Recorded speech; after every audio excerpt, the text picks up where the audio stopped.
All right, so picture this. You're finally making that trip to Indonesia. I've always dreamt of.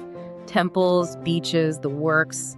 But then the train travel thing pops up. Yeah, it can be a bit daunting, especially in a place as different as Indonesia. That's where this post-Nautical article comes in. It's like our guidebook for not just surviving, but actually, enjoying Indonesian train travel. Absolutely. It's all about turning that potential travel anxiety into, well, excitement. Exactly. So first things first, booking your ticket. They recommend ticket.com, which is great because they have an English option. Always a plus. But then they tell this funny story, right, about this foreign card shuffle.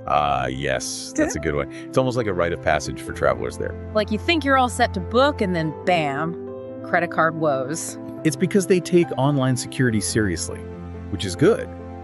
It's just different from what we might be used to. This whole whitelist thing is basically just pre-approving your cards so their system doesn't freak out.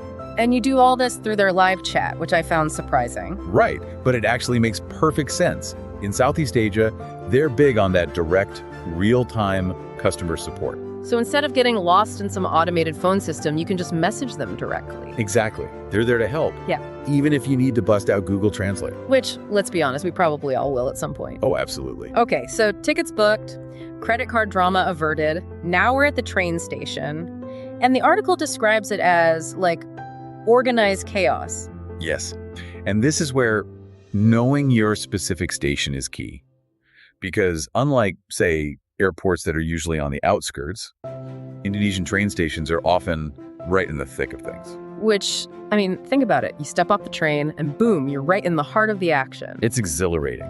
And the article talks about scanning your e-ticket or having a printed copy, but really I think the takeaway here is to just embrace the energy. It's all part of the experience. Absolutely. Just go with the flow. Okay, so we've navigated the ticket buying and we're at the station and we're ready to actually get on the train. Right, you've made it, you're ready for the journey.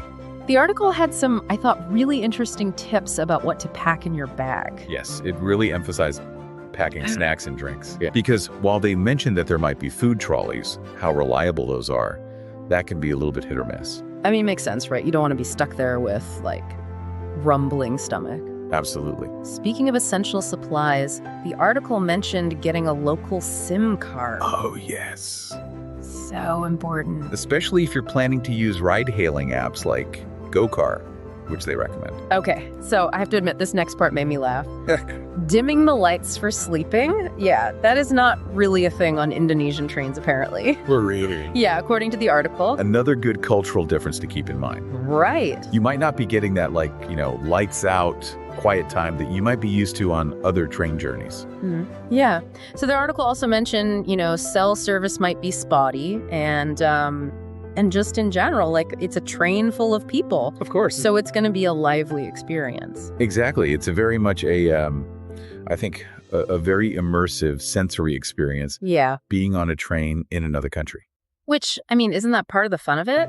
I think so. It's like, why would you want to be on your phone the whole time anyway when you have this incredible scenery that you're passing through? Exactly. Imagine, instead of just that little airplane window, right? You've got this panoramic view. Oh, absolutely. Of the Indonesian countryside. It's a completely different experience. Rice paddies, villages, maybe even a volcano in the mountains. Yeah, I'm going to see a volcano. It makes me want to, slow down and actually appreciate where I am. Exactly. And that's the beauty of train travel, isn't it? It's that connection to the land. Yeah. That you don't get when you're, 30,000 feet up in the air. Yeah, and it's not just seeing it, it's feeling the movement through it, you know? It's immersive. And speaking of connection, this kind of brings us to our final thought here, which is, the article gives us all this great practical advice. Right. But there's this whole other layer of the human element of train travel. Yes. That I think is so important. Those chance encounters, those little moments of shared experience. Yeah, you could end up having a conversation with someone. Exactly. Even if you don't speak the same language. It's just smiles and gestures. Or maybe you just share a knowing glance with someone as you're both looking out at the same beautiful view. Those are the moments you remember. Yes. Those little unplanned interactions, that's where the real magic of travel happens. Couldn't agree more. So think of it this way. This deep dive, it's like we've given you the map, right? The tools. You've gotten you to the station. But the adventure itself, That's all you. That's yours to create. And I can't wait to hear about it when you get back. Exactly. All right. Until next time, happy travels, everyone.